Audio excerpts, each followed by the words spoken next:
Amis des analyseurs de spectre, bonjour. Il y a quelque temps, la société Richelt Électronique a mis gentiment à ma disposition un oscilloscope Rodé Schwartz à écran tactile que je vous ai montré ici.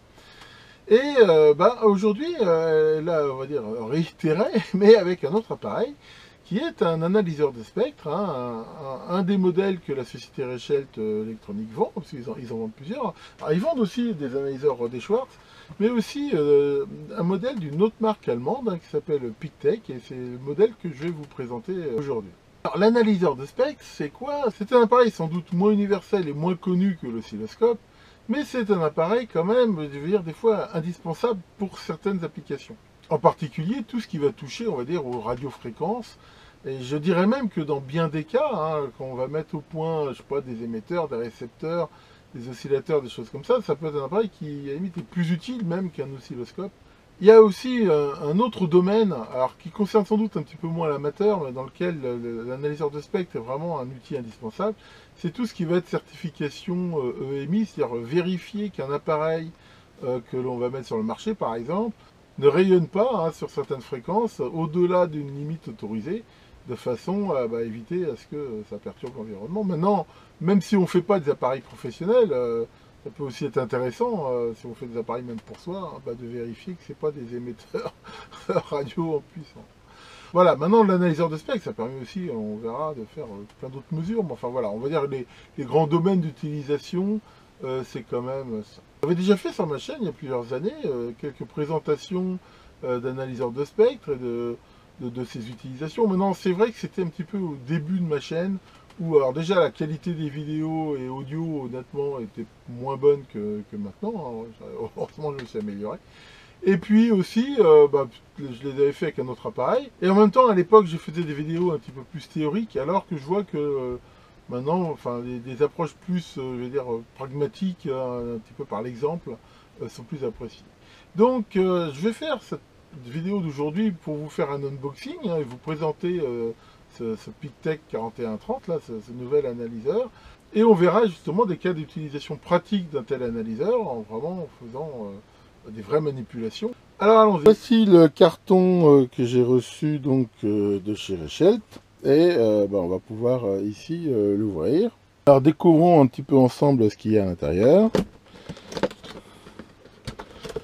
Voilà. Alors. Oups. Nous avons un sachet qui contient différents câbles accessoires. On va regarder ça de plus près. Un CD qui doit contenir apparemment le software de pilotage PC et les docks et ainsi de suite. Ici, un certificat de calibration. Et comme on peut le voir ici, l'appareil qui est bien emballé dans sa mousse et que je vais pouvoir sortir. Alors voilà, j'ai sorti l'appareil de sa boîte. Alors la première chose qui, on va dire, saute aux yeux et qui pour moi est un énorme avantage, c'est que contrairement à tous les appareils de maintenant qui se présentent sur des trucs, je vais dire, qui ont peu d'épaisseur, portables, je veux dire, sur lequel on peut déjà rien poser et qui reste assez léger, ce qui fait que dès qu'on appuie sur les boutons, ça bouge. Ce truc-là, c'est, je veux dire, un peu un truc à l'ancienne, un truc qui est carré, bon, qui est très lourd, enfin très lourd, je veux dire lourd. Et alors le fait qu'il soit lourd pour un analyseur de spectre, c'est plutôt une bonne nouvelle, ça prouve qu'il y a sans doute dedans les blindages qui vont bien. Mais voilà, c'est quelque chose qu'on peut poser, on peut poser des choses dessus. Et c'est peut-être un petit peu moins bien en mode portable, et encore, ici avec les poignées qu'il y a sur les côtés, on peut très facilement le transporter. Mais alors, quel bonheur, quel bonheur. Alors moi, ce truc-là, je vais pas aller me balader dans la campagne avec, et de pouvoir le mettre avec mes appareils sur un truc qui est posé et stable, c'est vraiment pour moi un plus. Alors ça, c'est vraiment une qualité. Alors peut-être qu'il y en a qui s'en foutent, mais moi, tous ces machins là, comme ça, portables, ou en même temps, souvent, ça prend, enfin, c'est pas très stable et on peut rien poser, c'est vraiment plutôt un bon point. Alors si on repart d'ici, donc on a ici cet écran qui est assez grand, avec, bon ça c'est très classique ici, des touches de fonction qui dépendent bien sûr de ce qu'il y a d'affiché devant. Ici on a le bouton marche arrêt. Alors là par contre quelque chose que j'apprécie moins, c'est encore une fois c'est un bouton de mise en veille. hein, c'est-à-dire qu'il doit y avoir un interrupteur principal derrière. Et alors ça, j'aime quand même moins, parce que bah, ça veut dire que ce truc-là, il reste toujours je vais dire en veille quelque part.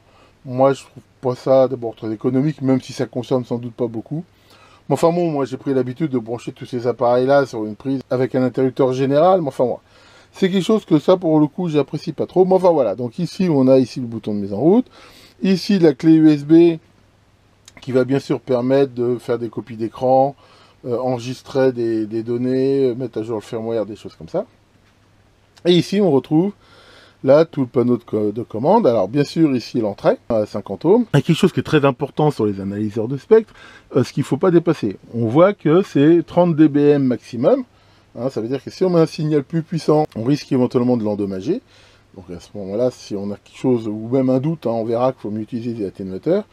Et il ne faut pas dépasser 50 volts. C'est-à-dire que si on mesure un signal RF sur lequel il y a une tension de polarisation supérieure à 50 volts, c'est pareil, on risque de l'endommager. Et là encore, je vous montrerai, de toute façon, on peut éventuellement mettre des protections.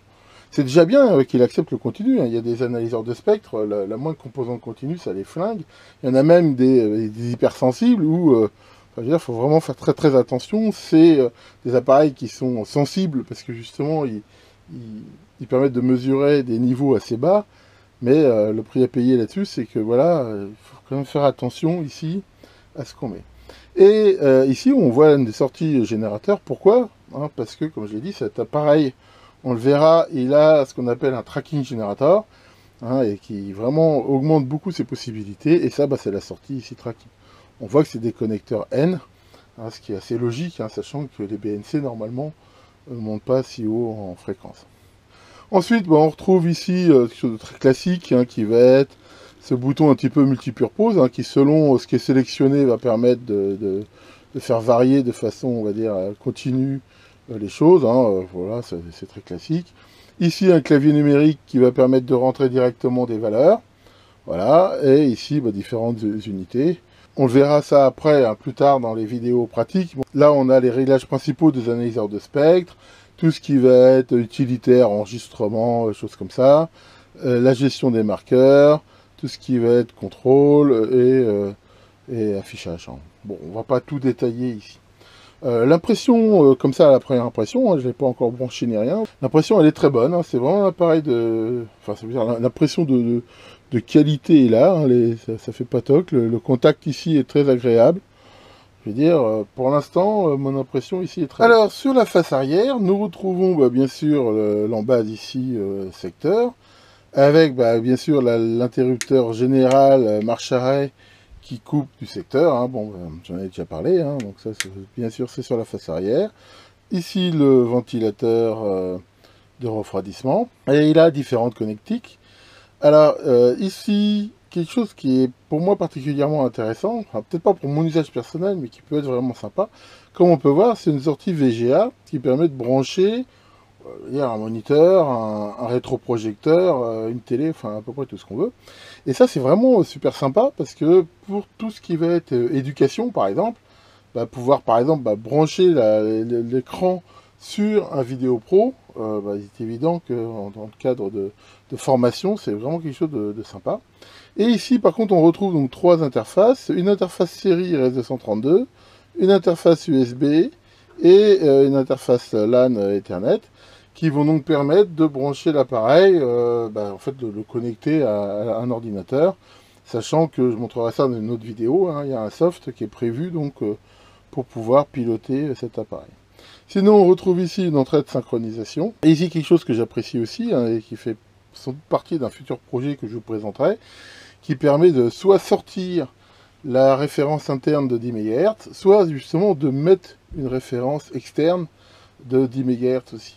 L'idée, c'est-à-dire un peu le projet que je vais faire dans mon labo, c'est d'avoir une référence 10 MHz vraiment très très précise, qui va être stabilisée soit par un système GPS, soit par une porteuse atomique. Enfin bon, on verra un petit peu comment faire ça, mais enfin, l'idée bien sûr, c'est que si on a tous ces appareils de labo synchronisés ici sur une référence qui est, je veux dire, réputée très très très précise, et bien derrière toutes les mesures le seront d'autant.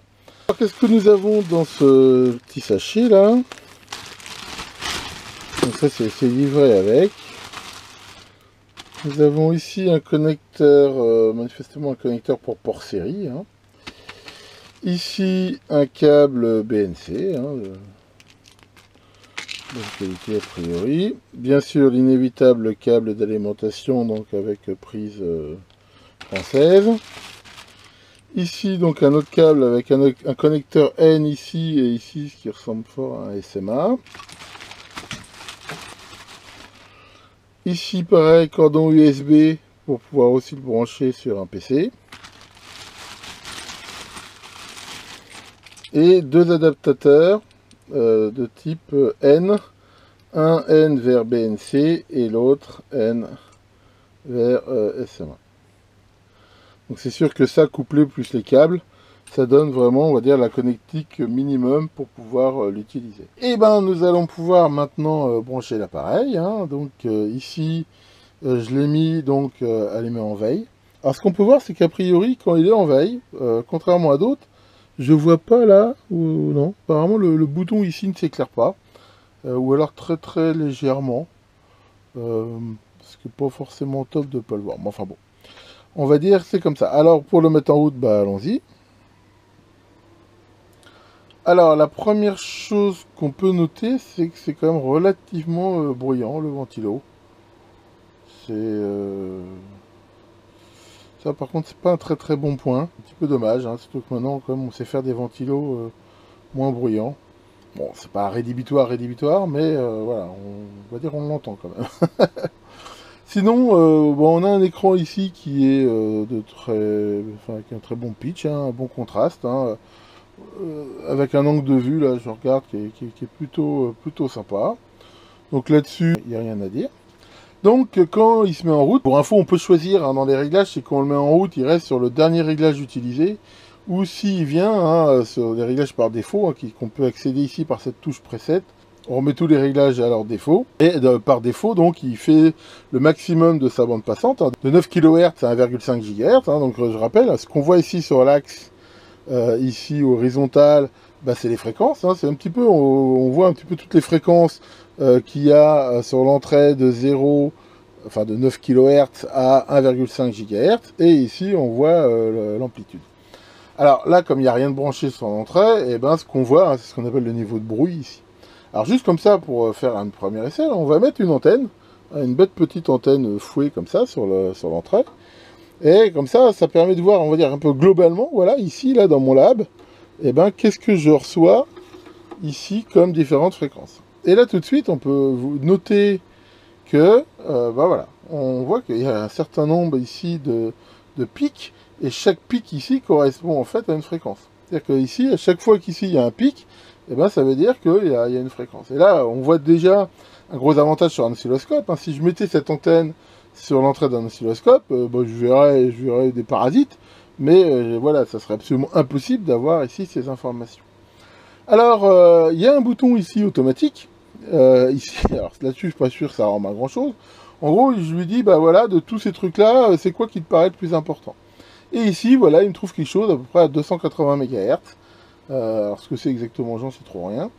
Mais c'est le truc ici qui trouve le plus, je veux dire, le plus important de tous les signaux qu'il y avait. Mais sinon, on peut quand même déjà avoir une petite idée. Hein. Donc là, par exemple, si je reviens au défaut, hein, encore une fois, je ferai des vidéos plus pratiques. Hein, là, on va dire, je suis plutôt en mode démo. Mais voilà, il y a un truc qui s'appelle ici pic cherche. Voilà. Et ici, sur ce système de pic, eh ben, je peux lui dire, fais-moi la table de tous les pics ici que tu trouves. Voilà. Et voilà. Et ici, par rapport à DL, hein, en gros, c'est une limite qu'on peut fixer. Mais voilà, je veux dire, enfin, comme ça, en utilisant simplement, on voit ces quelques touches, bah, j'ai ici, on va dire, la liste de tous toutes les fréquences ici que je vois, que je reçois, avec une amplitude, je veux dire, relativement remarquable par rapport au seuil. Et là, on voit qu'il y a du 25 MHz, du 87.5, du 145, du 272, enfin voilà, et à chaque fois ici, j'ai le niveau. Bon, ici, comme ça ne veut pas forcément dire grand-chose, mais enfin, déjà, voilà, ça veut dire que dans mon environnement comme ça, eh ben, j'ai ça. C'est comme si avec un récepteur de radio, bah, j'avais balayé toute la gamme de fréquences et à chaque fois que j'entendais quelque chose, bah, je notais que j'entendais quelque chose plus ou moins fort sur ces fréquences-là. On voit que c'est quelque chose qui pourrait être très très fastidieux, alors qu'avec cet appareil, ici, en deux coups les gros, j'ai pu avoir ici cette table. Enfin donc, voilà, hein, pour l'instant, hein, bon je reconnais qu'avant de faire la vidéo, là j'ai un petit peu joué avec, je trouve que c'est plutôt sympa, enfin, j'ai pas tout regardé, hein, loin de là, mais c'est plutôt bon, donc voilà, pour le sol, je dirais un petit peu défaut, enfin c'est pas un énorme défaut, le ventilateur ici est un poil bruyant. Bien, et ben voilà, je finis juste la présentation de cet appareil. Et ben il est temps, il commence en plus à faire chaud, là je vois la température monte, là on arrive à 26. Et il nous annonce encore très très chaud, donc ouais, voilà, là j'ai profité un petit peu que la température était supportable. Et ah tiens Maurice, comment vas-tu Maurice? Qu'est-ce qu'il y a? Tu veux me poser une devinette? Allez vas-y, pose la devinette. C'est quoi un lapide? Bah je sais pas. C'est un clin qui va très très vite. Mhm. Enfin quand il y en a. Que le grand Ghostbuster, chasseur de spectres, de fantômes, veille sur vos mesures et à très bientôt pour de nouvelles vidéos.